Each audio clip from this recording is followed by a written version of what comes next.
요약 과제를 드리는 이유는 문서를 읽어보고 핵심 사항을 추출해서 그거를 요약하는 연습을 지금부터 시작하려고 하는 거예요.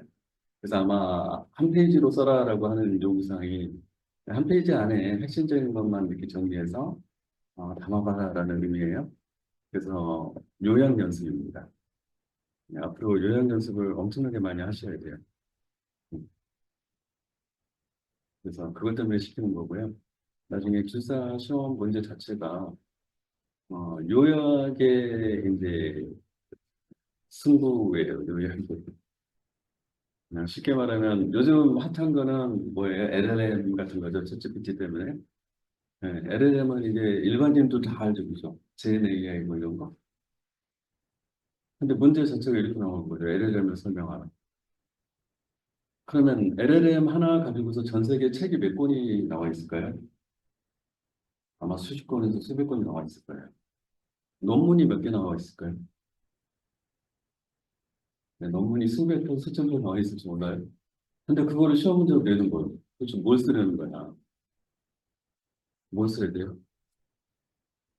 근데 이런 것들이 요구되는 거예요. 압축해서 그 주제에 대해서 압축해서 무엇을 상대편에게 설명해야 하나에 대한 거를 끊임없이 연습을 하는 거고요.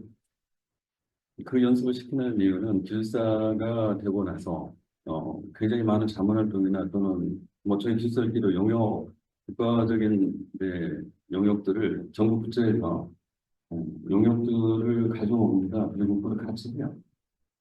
근데 그런 영역들의 과제들의 대부분의 내용이 전체적인 것들을 요약하는 부분들이 굉장히 커요. 그리고 그것들을 요약할 수 있다라고 하는 것은 as is에 대해서 현재에 대해서 파악이 가능하고 분석이 가능하다는 얘기고 이것을 기반으로 넥스트 단계 미래에 대한 거죠. 미래의 방향성을 어떻게 가야 된다든지 또는 개선이 어느 부분이 필요하다든지 또는 어디에 집중해야 된다든지 자 이거를 하려고 하는 거거든요. 네, 그렇겠죠? 네, 그래서 읽고서 핵심이 무엇인지를 파악하는 능력 이걸 계속 길러야 되는 그것 때문에 말씀드리는 거예요. 그래서 되든 안 되든 일단 한 장 안에다가 핵심이라고 생각되는 거를 뽑아서 써보자. 네, 그리고 저희가 이제 항상 안타깝게도 돌아서면 기억이 잘 안 나는지라 지난주에 했던 IT 경영 기본의 내용들을 다시 한번 네, 보고 넘어갈게요. 이 목차가 이제 생각이 조금씩 나시려고 하나요? 어떠세요? 자, IT 기획 및 조직화, IT 도입 및 구축, 그다음에 IT 운영 및 지원 이렇게 이야기했죠. 네, 그래서 이 세 가지의 카테고리 이 구분자, 자 이거를 우리가 크게 뭐라고 이야기했죠? 왜 이 순서 또는 이러한 그룹핑을 했을까요? 라고 하는 거에 대한 이야기예요. 이 전체를 부르는 이름은 아, 라이프 사이클 맞습니다. 그래서 우리는 IT 관련이니까 IT에 대한 라이프 사이클, 그래서 IT 수명 주기 이렇게 이야기를 했죠. 자 이렇게 수명 주기 형태로 뭔가를 분할을 해야 되는 이유는 무엇일까요? 분할을 해야 된다, 디바이드 한다 이것들이 필요한 이유는 디바이드 앤드 컨커가 필요한 이유는 바로 프로블럼 솔빙 때문입니다. 우리가 어떠한 문제를 해결한다라고 하는 것은 그 대상이 전체가 총으로 되어 있으면 해결이 대단히 어려워요. 그래서 문제를 해결한다는 것은 우리는 무엇인가가 불편하고 안 되고 뭐 이런 것들이 현상을 볼 거예요. 그 현상 자체는 왜 나타나는 것이냐 유발하는 원인이 있어요. 그 원인을 찾아서 제거하지 않으면 그 현상은 계속 나타날 거예요. 자, 그래서 문제를 해결한다는 것은 그 원인을 찾아서 원인을 제거하는 거죠. 자, 원인을 찾으려고 하는데 총으로 대상이 돼 있어요. 그러면 이걸 다 처음부터까지 뒤져봐야 되죠. 네, 그런데 그렇게 하면은 하세월이에요. 문제 해결하는데 엄청나게 비효율성이 생깁니다. 그리고 문제를 해결하기가 어려워요. 그래서 어떻게 하느냐? 대상을 디바이드, 나눕니다. 어떻게 나누느냐? 서로 연관성이 높은 애들끼리 클러스터링을 해요. 예. 유사성이 높은 애들끼리 어떻게 한다? 클러스터링, 묶는다. 그리고 나서 그것들을 구분자를 지어서 그것들을 나누고, 그리고 나서 우리 사람이 직관이 있잖아요. 가장 이 현상과 가장 직접적인 관련이 있을 것 같은 애들을 구분을 해보면 이 클러스팅 된 애들 중에서 보이죠. 우리는 추정을 할 수가 있어요. 그래서 그 부분을 먼저 뒤집니다. 여기에서 원인이 있을 거야. 근데 여기 원인이 있으면 바로 해결이 되죠. 없어요. 그러면 넥스트로 있을 것 같은 애를 또 뒤질 수 있죠. 자, 이렇게 해서 문제 해결 방법을 접근하면 굉장히 효율적으로 가능해져요. 맞죠? 바로 이게 이제 디바이드 앤드 컨커라고 하는 거고요. 그리고 문제 해결 접근 방법론이라고 합니다. 자, 그래서 원세상은 문제로 가득 차 있다. 근데 이 문제는 우리가 말하는 트러블일 수도 있고, 그렇지 않고 내가 미래를 향해서 계속 시간이 흘러가죠. 그럼 여러분 지금 이 순간에도 지금 계속 문제에 부딪히고 있어요. 넥스트 단계. 네, 여러분 지금 여기서 저랑 같이 앉아서 문제에 부딪혀 있는 거는 지금 바로 다음 순간에 강사 앞에서 하는 이야기를 여러분 머릿속에 내 것으로 만드는 거예요. 그게 여러분들의 해야 될 문제 해결 방법이에요. 맞죠? 혹시 아닌 분 손 들어보세요. 네, 이런 것처럼 우리는 계속 시간의 프레임에 갇혀 있고 그러면서 계속 미래로 헤엄쳐 가고 있어요. 그런데 어떻게 미래를 더 긍정적이고 그리고 발전된 쪽으로 계속 선택해야 되나 이 선택을 계속 하고 있는 거예요. 네, 그런 것들을 우리는 전체적으로 다 문제라고 정의를 하는 겁니다. 네, 그래서 미래의 비즈니스 성장 동력을 발굴하는 국가적인 책임 이런 것들 지금 전국처리 다 가지고 있죠. 네, 그러면 미래에 우리가 무엇을 가져다가 국민들에게 일자리 창출할 수 있는 그런 비즈니스를 만들어줄까. 이런 것들도 굉장히 큰 문제예요. 자, 그런데 그런 것들을 어떻게 발굴하고 도출하고 정의해서 제시하느냐. 이런 것들이 전부 다 기본적인 어프로치가 프로블럼 솔빙입니다. 자, 그래서 프로블럼 솔빙을 전문적으로 하는 사람들을 우리가 가르치는 이름이 바로 컨설턴트입니다. 이해되시나요? 컨설턴트. 컨설턴트들이 바로 문제 해결 전문가랍니다. 자, 그래서 우리는 이제 디바이드 앤드 컨커도 했고, 그 다음에 그룹에서 나눈다 이 이야기죠. 네. 자, 그러면 여기서 우리가 대표적인, 이 디바이드 앤드 컨커 하는 방법, 이거를 뭐라고 했어요?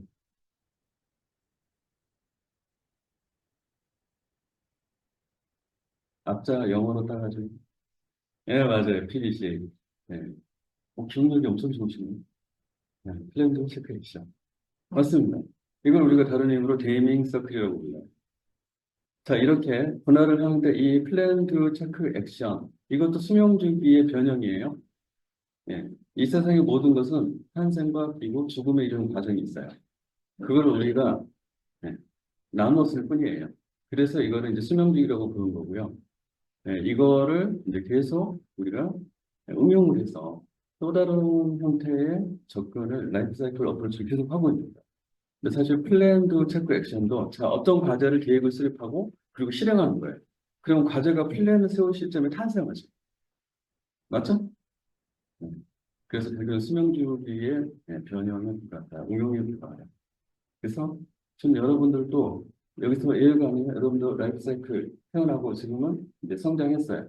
그리고 지금은 어떻게 하고 있습니까? 이제 성숙 단계에 이르러서 사용이 되고 있어요.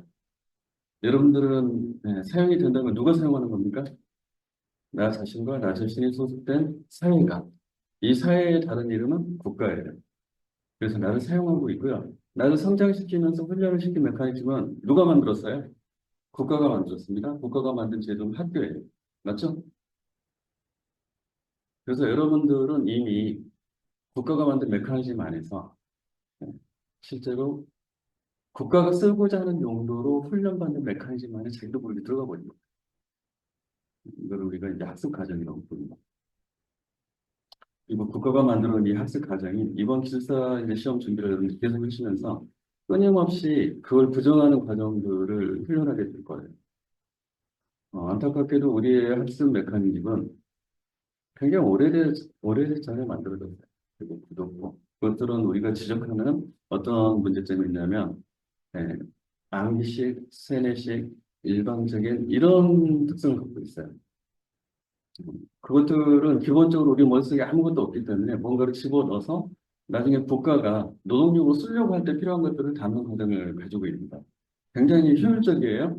하지만 여러분들은 그 단계 위에서 이걸 거꾸로 만들려고 이제 하는 그런 전문가가 되겠다라고 하는 거예요. 그러면 그 틀 안에 있으면은 할 수 없잖아요. 그리고 그 틀 밖으로 나와야 되죠. 이 틀 밖으로 빼내는 연습을 지금 계속 할 거예요. 그러면 여러분들 두뇌는 예, 인공지능 LLM이 뭐예요? 데이터를 학습을 시키면 어떻게 돼요? 얘가 학습에 가중치를 주고 그냥 가중치 높은 애를 어떻게 합니까? 랭킹을 매겨서 상대편이 물어볼 때 연관된 가중치가 높은 답을 먼저 계속 던지죠? 이거 아니야? 그럼 그 다음 거 던져요? 얘는 그냥 기계적으로 이렇게 던지는 거예요. 그런데 여러분들이 30년 동안 학습 체계 안에서 그거를 연습을 했어요. 그래서 여러분들은 자기 거를 자기 생각에 의해서 빼내는 게 아니라 그렇게 학습된 것을 반응하고 있는 거예요. 근데 기숙사 시험은 그게 아니에요. 학습된 거를 면하는 거 아니에요. 너의 생각은 무엇이니 계속 물어봐요. 그럼 나의 생각은 뭐지? 나는 배운 거는 나의 생각이 아니잖아. 그죠? 그러면 이제 나의 생각을 말을 해야 돼요. 근데 철학적인 수준으로 올라가게 됩니다. 근데 어려운 게 아니고요. 그냥 내가 갇혀있던 그동안의 패러다임에서 잠깐 나와서 거꾸로 애를 쳐다볼 수만 있으면 돼요. 네. 이게 쉽지는 않아요. 30년 동안 LLM처럼 내가 머릿속에다 학습을 시켰잖아요. 근데 그 가중치를 이 기술사 시험 6개월에서 한 2년 사이에 가중치를 전부 뒤집어 엎을 거예요. 가중치가 뒤집어 엎어질까요? 잘 안 엎어지겠죠. 그래서 사실은 굉장히 단순한 것이고 지금 제 말을 이해할 수 있지만 그걸 실행하려고 하면 잘 안 돼요. 그러면 되게 하는 방법은 뭐예요? 가중치를 계속 높이는 연습을 해야 되죠. 네, 그래서 자나깨나 기술사 생각만 하시면 가중치가 높아져요. 아시겠죠? 자나깨나 기술사 생각, 기술사 시험 합격해야 되겠다. 그러면 뇌가 전부 다 거기에 정렬을 다시 합니다. 어? 지금 막 이상한 이야기 하면서 감상하시면 이렇게 생각하실 수 있어요. 무슨 꿈 같은 이야기, 뭐 썰, 뭐 이런 거 같죠? 근데 이거는 뇌과학자나 뇌공학자들이 그동안의 연구를 통해서 사람의 뇌를 그렇게 바꿀 수 있다라는 걸 알아내는 거예요. 그래서 여러분들도 여러분의 뇌를 이제 또 바꾸는 연습을 해보면 실사에 합격했으니까 여러분의 과거의 뇌는 사라져 있어요. 그러면 여러분들은 과거의 뇌가 사라졌죠. 그러면 새로운 인간이잖아요. 기술사 시험에 관련은 인간 개조 과정이다 이렇게 이야기를 국자난하기도 합니다.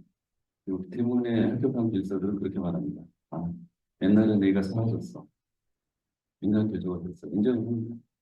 아시겠죠?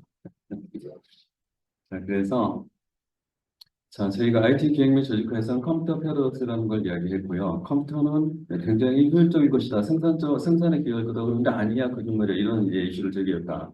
이거를 이제 컴퓨터 패러독스, IT 패러독스라고 이야기를 한다. 네, 그러면 굉장히 효율적이다, 뭐 생산적일 거다 이렇게 이야기를 했는데 그게 도대체 뭐냐? 노동력을 대체한다, 자산을 대체한다, 그다음에 경상비를 대체한다. 이런 얘기 기억하시나요? 굉장히 중요한 얘기입니다. 자, 우리가 비즈니스를 하는 모든 기업과 조직들이 추구하는 게 있어요. 추구하는 거를 영문 세자로 이야기하면 QCD입니다. Q는 퀄리티, C는 코스트, D는 뭐야? 딜리버리.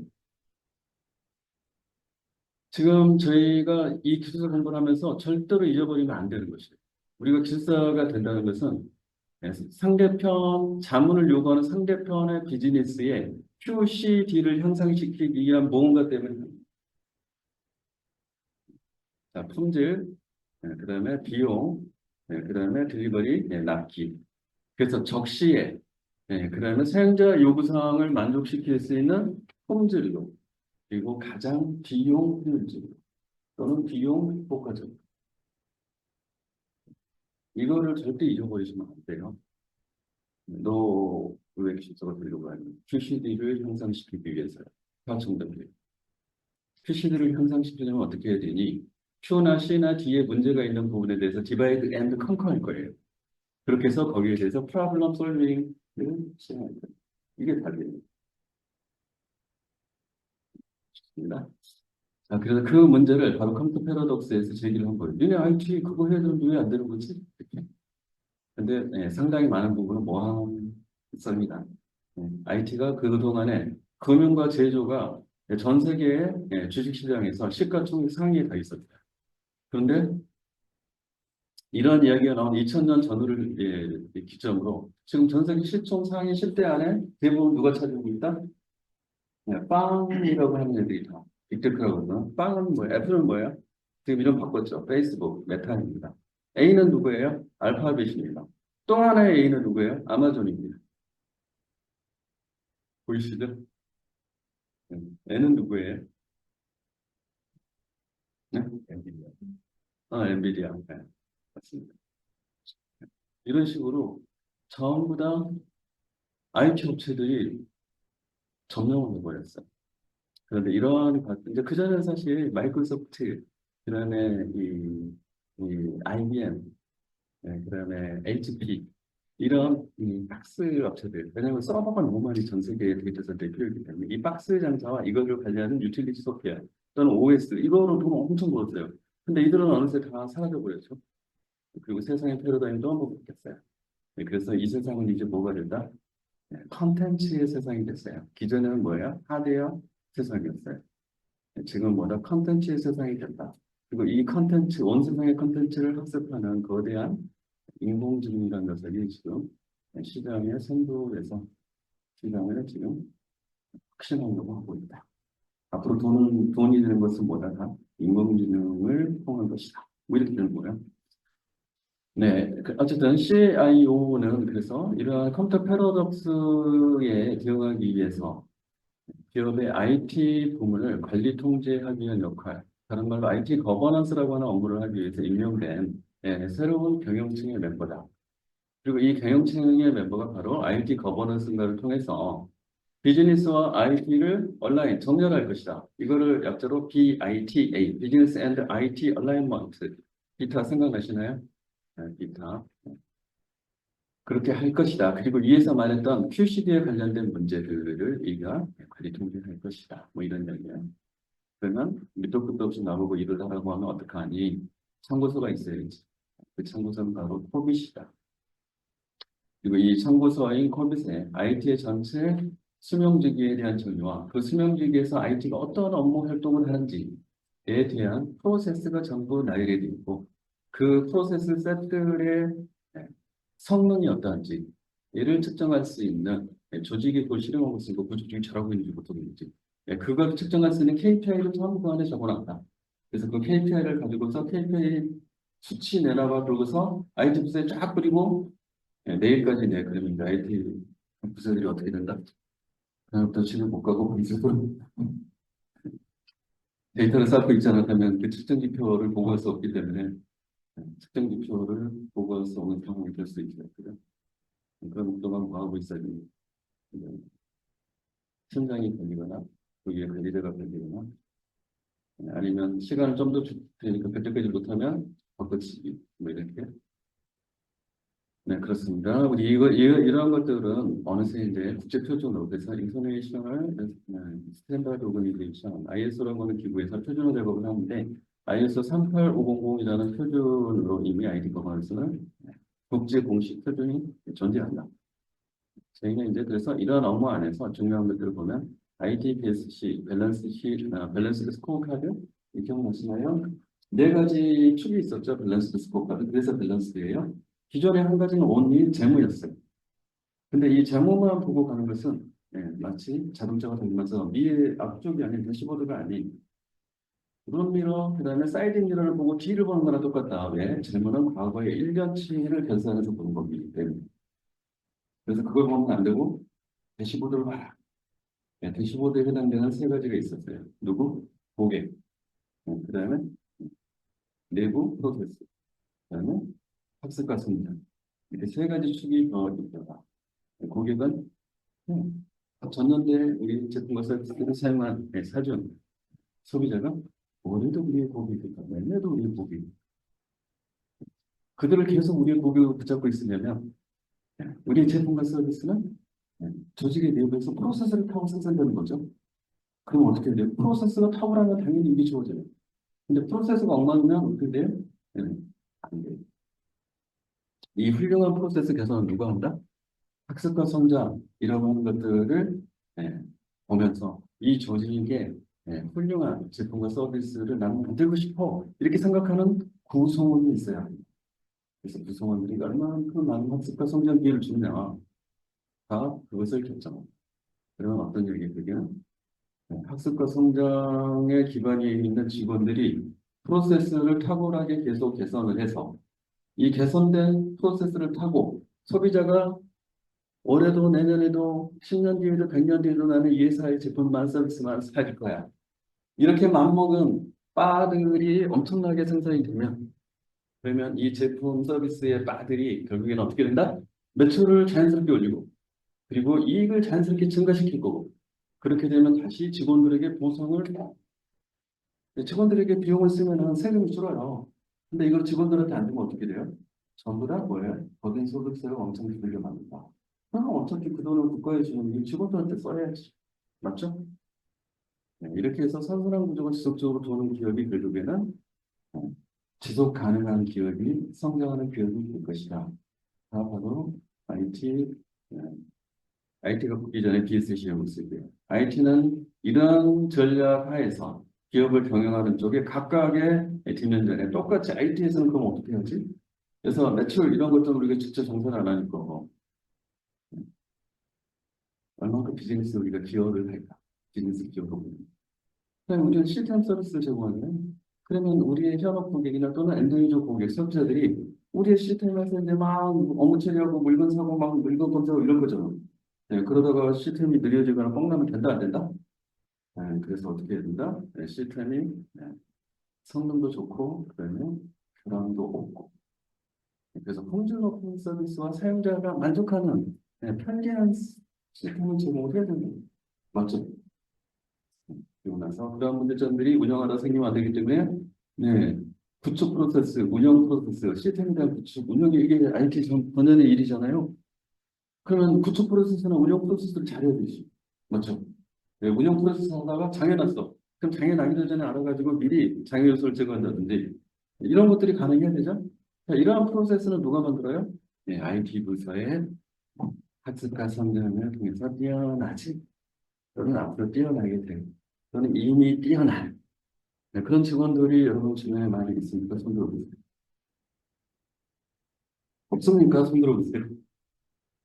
있지도 않고 없지도 않습니까? 그럼 누가 잘못한 거예요? 자, 이런 일을 할 사람, 이런 일을 해야 될 책임자는 누구예요? 금방 가는 CIO예요. 그럼 CIO가 지금 잘못하고 있는 거야. 그럼 CIO를 가르쳐야지. 맞죠? 근데 그 CIO가 지속적으로 승승장구해. 그래서 직원들이 맨날 갈아지고, 그다음에 맨날 딴 데로 떠나고, 그래서 이놈의 조직은 들어가 봤더니 프로세스가 뭐가 아무것도 없고, 지가 잘라서 지 힘으로 다 이런 애들만 남아있어. 그도 일 제대로 안 해. 그러고서 월급 받으면 좋죠. 그나마 회사가 살아있으니까. 그러면 CIO를 갈아야 되는데 안 갈고 있는 것은 누구의 책임이에요? 그건 CEO의 책임이에요. 맞죠? 그러한 CEO를 계속 보고 있는 네, 경우, 아시죠? 경영층은 다 한통속이에요. 그래서 CEO가 갈리면은 주변의 경영자들이 다 갈려요. 왜냐면 자기랑 친한 사람들 데리고 오거든요. 이러한 CEO를 계속 놔두는 것은 누구의 책임이에요? 이사회의 책임입니다. 기업은 등기 이사 다 등기하게 돼 있어요. 법인인 경우는. 자, 그들이 중요 의사결정과 그다음에 CEO 임원들을 선발하고 승인하는 권한을 갖고 있어요. 그러면 이사회가 잘못한 거예요? 자, 이사회가 잘못하면 그러면 이 기업의 실적이 나빠지겠죠. 그러면 주식을 샀을 때 주식이 어떻게 돼요? 계속 가치가 떨어지면 주식 산 온 국민은 어떻게 돼요? 잘 되라고 주식 사주고 자본 밀어줬는데 어떻게 되는 거예요? 자본 조달처가 주식 시작이에요. 그럼 배당을 못 받겠죠? 그럼 주식 가치가 떨어져서 손해 보겠죠? 이렇게 연결이 돼 있어요. 그 회사가 망하면 그 회사의 임직원들이 나중에 부도전공하거나 사전에 또는 망한 순간에 전부 다 길거리 또 이제 내몰리겠죠. 다른 직장 알아봐야 돼요, 그죠? 물론 우리나라는 저축한 돈으로 그다음에 요즘은 고용보험을 열심히 넣기 때문에 신용자 수당으로 당분간 버틸 수 있어요. 그렇죠? 근데 미국은 그게 안 돼. 저축을 안 하거든. 북미나 유럽은 그런 게 아니에요. 소비가 미력이라고 해서 선순환 구조는 써줘야만 기업들이 살아남기 때문에. 그래야 내 일자리가 있기 때문에 이 구조를 이해를 해야 돼요. 그래서 북미나 유럽하고 우리나라는 굉장히 차이가 있어요. 근데 우리나라도 점점 북미나 유럽 쪽으로 따라갈 거예요. 네, 그래서 우리나라에서 베스트 프랙티스나 이 선진 비즈니스 모델들을 우리나라에서 만든 게 별로 없어요. 처음부터 모방해서 그 계산은 아시죠? 우리는 그런 역사를 지금 살아왔어요. 그런데 이걸 우리보다 더 잘하는 애가 옆 나라에 생겼어요. 중국이라고. 그래서 우리의 미래가 약간 지금 어두워지고 있어요. 그죠? 네. 그럼 우리 전체 사회 구조가 혁신적으로 다시 개선되고 미래지향적으로 바뀌려고 해야 돼요. 우리는 싼 원가 대비해서 선진국의 비즈니스 모델을 계속 모방하는 체계였거든요. 이제는 모방을 못했던 영역으로 넘어가야 되는데 그 벽이 너무 커요. 쉽게 말하면 원천 라이선스는 미국 애들이 다 하고 있어요. 그러고 나서 우리가 그걸 가져다 활용해서 계속 팔면 팔수록 걔네는 앉아서 그냥 배가 불러요. 왜? 로열티를 받으니까. 그런데 그러면 우리가 로열티 받는 그러한 라이선스를 우리가 만들잖아. 라고 하면은 라이선스를 만들고 그런 일을 잘하는 사람을 특혜를 주는 그런 사람 뽑으려고 하면 회사가 없어. 왜 없어요? 국내에는 그거 해봤자 돈을 못 벌어. 주로 어떤 사람이 필요해요? 공장 라인 쫙 깔아놓고 공장 라인 관리 잘하는 애가 필요해. 그래서 그런 사람만 막 뽑아. 그러면 그런 애들은 언제 만들어져요? 자, 그건 만들어진다. 언제 만들어질지 모른다. 지금 이게 지금 국가가 갖고 있는 고민입니다. 근데 이거는 굉장히 어려워요. 우리가 그동안에 가지고 있던 아까 사람을 만드는 과정이 우리가 교육체계죠. 20년, 30년짜리. 이 체계를 성실시에 뒤엎는 작업을 하지 않고서는 이런 사람을 만들 수가 없어요. 근데 그걸 뒤집으려고 하면 몇 년 걸릴 것 같아요? 대학교에 컴퓨터 관련된 최근 뉴스 혹시 보셨나요? 서울대학교의 컴공과의 정원이 몇 명이에요? 네, 70명 내외입니다. 그런데 이 인원이 과거 한 20년 전에도 그러니까 비슷했어요. 근데 IT가 이렇게 많은 분야들이 새롭게 열리고 편창을 하고 있는데 이거를 소프트웨어 최고의 인재들을 길러야 될 국내 뭐 어쨌든 최고 대학이라고 하잖아요. 자타공인. 그러면 거기서 미래를 대비해서 인력을 양성해야 되는데 인력이 똑같아요. 왜 그런 걸까요? 학교에 과별 그 정원이 있어요. 그래서 그 정원을 늘리려고 하면 대학교에 다른 과의 인력을 줄여야 돼요. 그럼 다른 과의 인력을 줄이자고 하면 다른 과에서 줄여야 돼요. 거기 교수님들은 그러면 일자리 없어지잖아요. 그래서 어떻게 하면 교수님 일자리를 유지시키기 위해서 그대로 100년 뒤에도 70년을 갈 거야. 아시겠죠? 데이비드에서 나왔었죠. 스탠포드 대학이 비슷한 상황인데 실리콘밸리 정원이 됩니다. 건국금 700. 중국은 어떤 상황이냐? 중국은 메이저 대학들이 전부 다 우리나라, 메이저 중국의 성들이 우리나라보다 몇 대씩 크죠. 거기에는 대학교 하나의 이 가치가 그럼 우리나라랑 비교하면 어마어마한 거죠. 그래서 메이저 대학이 한 5개 대학 정도 있는데 그 대학에 IT 관련된 학과의 인원수가 몇천 명이에요. 지금 중국의 그 많은 이 IT를 통한 혁신이 단순간에 지금 일어나고 있잖아요. 그거는 사람이 하는 거예요. 그래서 사람을 육성하자면 그게 안 돼요. 자, 이런 것들이 IT 거버넌스, 국가적인 IT 거버넌스에 우리 지금 이제 문제가 있는 거예요. 그러면 맞죠? Anyway, IT 포트폴리오 관리, IT 투자 평가 결과 이런 것들을 통해서 IT 내부에서도 어느 분야들에 투자를 할 거냐, 그리고 어떻게 평가를 해서 우선순위를 정할 거냐, 이런 것들에 대한 것들이 필요하다. 그다음에 ISP, 이건 인포메이션 트레이드 플래닝. 자, 정보화가 되어 있지 않은 상황이었어요. 우리가 80년대, 90년대. 그래서 정부의 이 업무들을 전부 정보화를 하기 위해서 항상이 필요했어요. 그래서 있는 주먹구구식 업무를 시스템에 담을 수가 없거든요. 논리도 안 맞고 로직도 안 들어가는 것들은 우리가 코드로 구현할 수 있어요, 없어요? 우리는 분기 또는 if 이런 것들을 통해서 예, 결과물이 나오게 되면 반드시 뭐가 맞아요? 로직이 다 맞아야 돼요. 근데 애매모호함 이런 게 있으면 어느 분기를 탈지 모르잖아. 그래서 업무 자체가 정교하게 정렬되어 있지 않으면 우리는 IT 시스템으로 자동화를 못해요. 그런데 정교화가 안 돼 있어도 사람이 하는 일은 대충대충 하면 할 수가 있어요. 업무가 돌아가요. 근데 사실은 문제가 있었던 거죠. 결함이 있고 대국민 서비스에 문제가 있었으나 그냥 다 무시한 거예요. 하지만 정보화 과정에서 프로세스 BPR이라고 하는 프로세스 리엔지니어링 이런 것들을 그 안에서 같이 하면서 업무 프로세스를 전부 다 선진국 거를 벤치마킹해서 바꾸기 시작했어요. 그리고 이것들이 실제로 시스템으로 바뀔 수 있게 이렇게 자, 그런데 업무가 너무 많아서 돈은 한정되게 매년 쓸 수 있는 돈은 한정되게 IT 예산. 그럼 요번에 할 수 있는 범위가 제한되게. 그럼 요번에는 어디서부터 할 건가? 우선순위가 필요하죠.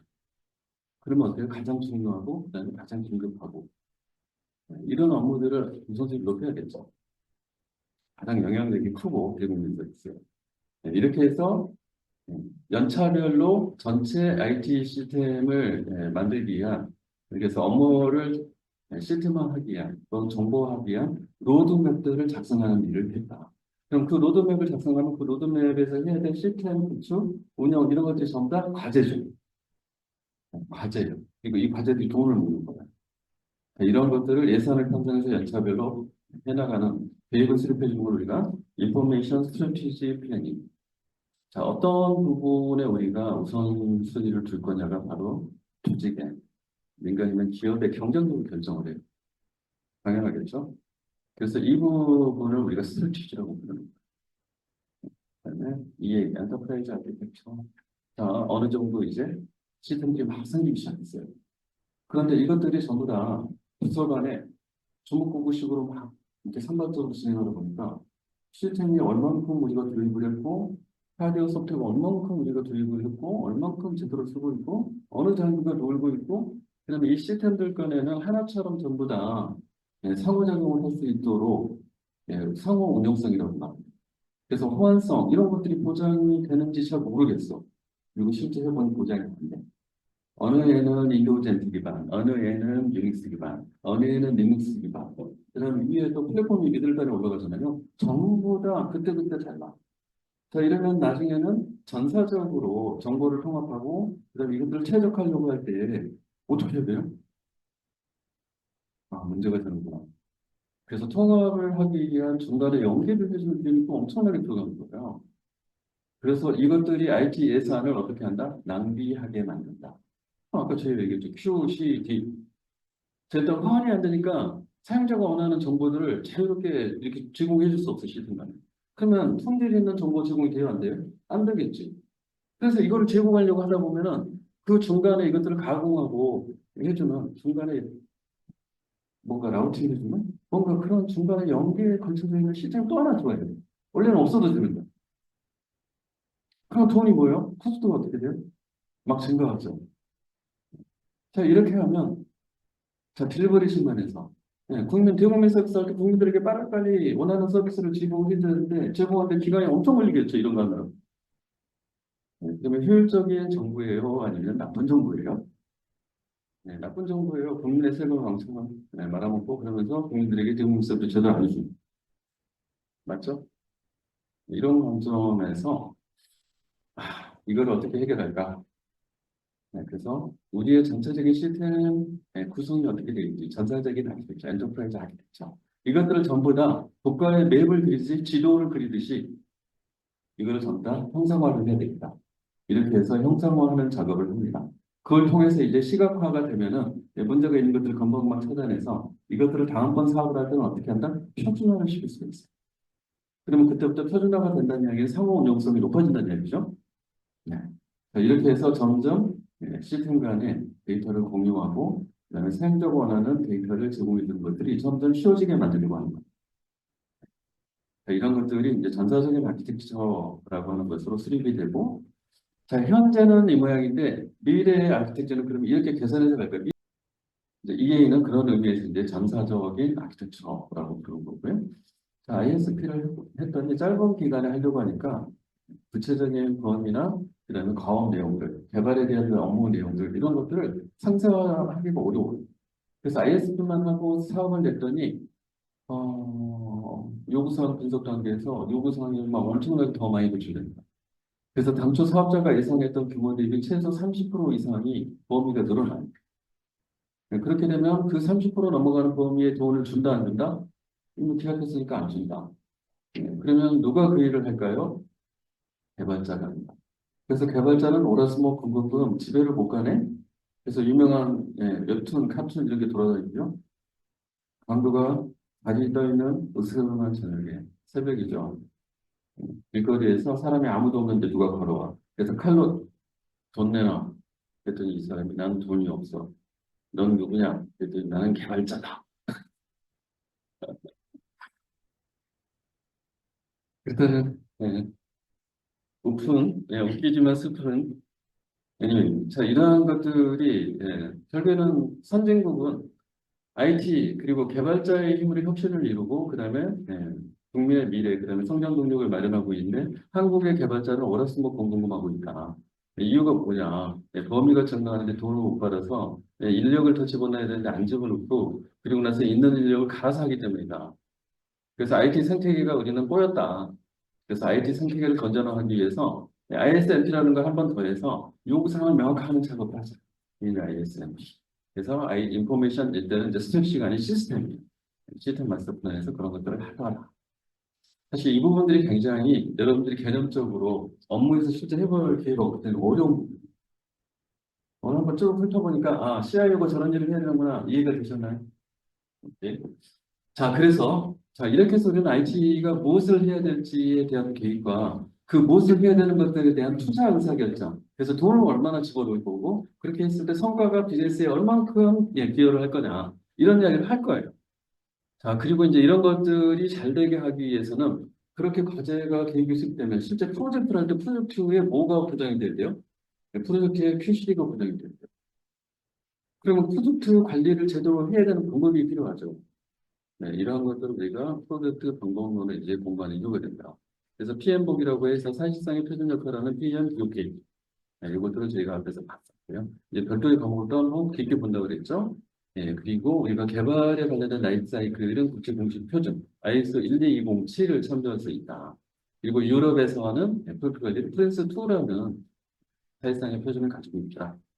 그리고 이것들은 프로젝트 자체를 비즈니스적으로 수신을 보장하는 게 이해한 방법이에요. 그 프로젝트 안에 콘텐츠가 우리는 소프트웨어 개발입니다. 그래서 자, 소프트웨어 개발을 엔지니어링 관점에서 제대로 하려면 어떻게 해야 하나라고 하는 것은 미국의 카네기 멜론이 만들어 놓은 케이퍼빌리티 머추리티 모델 인티그레이션이라고 하는 CMMI 모델로 한다. 이렇게. 그래서 CMMI 모델은 프로세스 어프로치이고 네 개의 프로세스 범주를 가지고 있어라. 버전 1.3. 네 개의 프로세스 기능들이 뭐예요? 자, 직접적으로 관련된 건 엔지니어링 도메인. 엔지니어링 도메인. 이 엔지니어링을 자리하기 위해서 필요한 폰질이나 문서와 이런 것들은 서포트 도메인.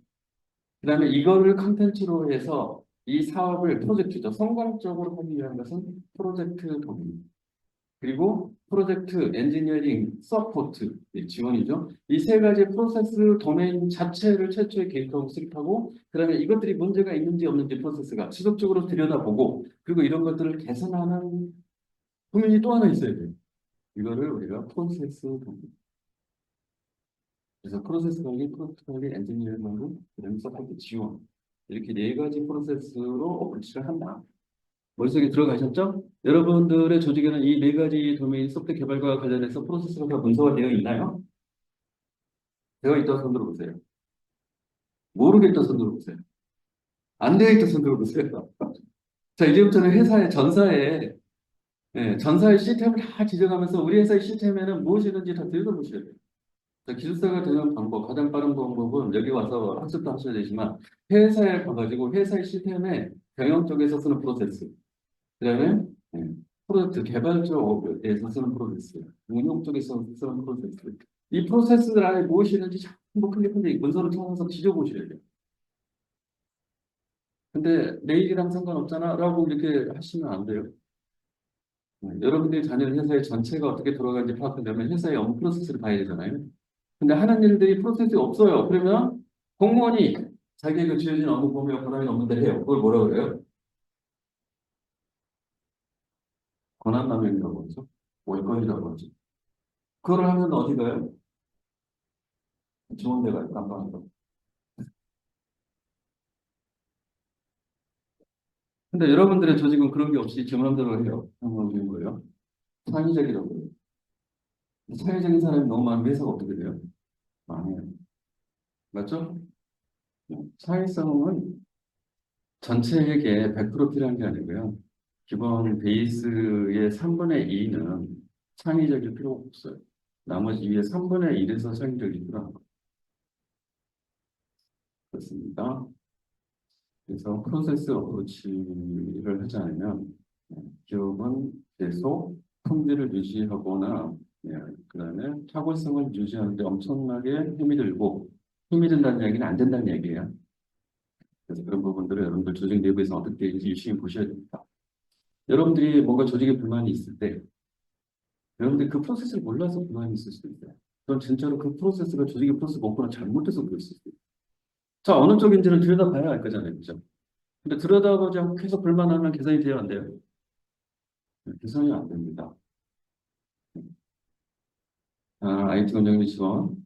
그래서 이제 여기서 나온 과제들, 미래지향적인 투자가 된 과제들을 시연하는 내용이에요. 자, 시연할 동안에는 이거를 사용자가 쓸 수 없어요.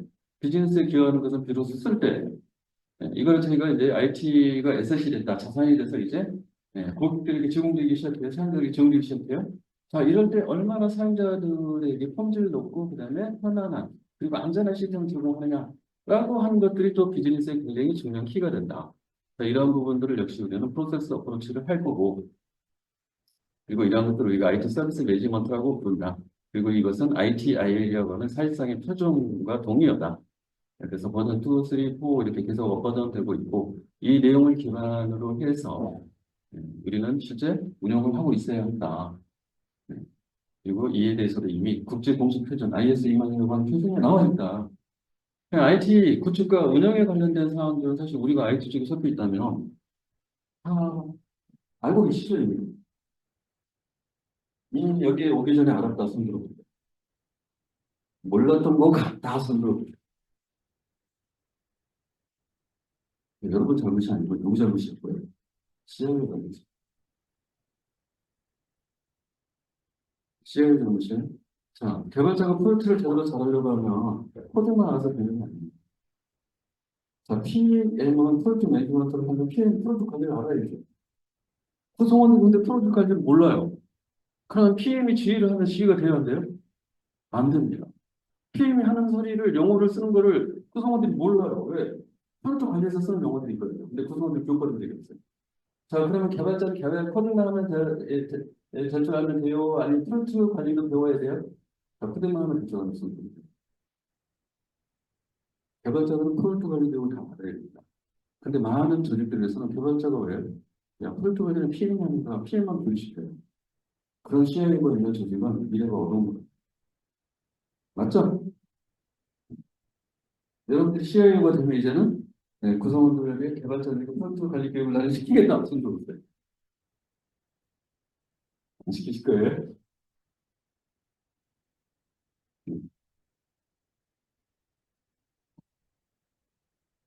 이렇게 해서 이제 IT 경영을 여러분들께 쭉 다시 한번 되짚어 봤어요. 기억이 좀 나셨어요, 스스로? 그리고 전체 주제들이 조금 연결돼서 하나인 것처럼 보이시나요? 결국은 이인이 모든 것이 누가 하느냐, CIO. 그리고 CIO가 주체이고 그가 할 일은 뭐다, IT 거버넌스. 이런 것들을 통통통 많아서 우리는 지금 학습 이 주제를 IT 경영이라고 하는 주제.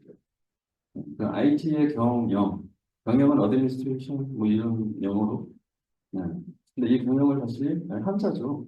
그냥 바꿔고 뭐 이런 거예요. 시프리고 이게 경영이냐.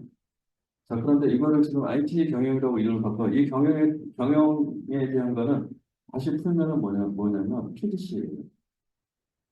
자, 기업을 경영한다. 그럼 뭐예요?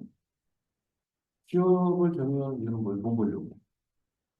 그러면 돈을 버는 계획을 수립하고 이 계획을 실행하고 돈이 내가 말한 목표대로 벌렸는지 안 벌렸는지 체크하고 그리고 계획이 생겼으면 그거를 시정 조치해서 계획을 다시 수정하고 자, 이게 경영이에요.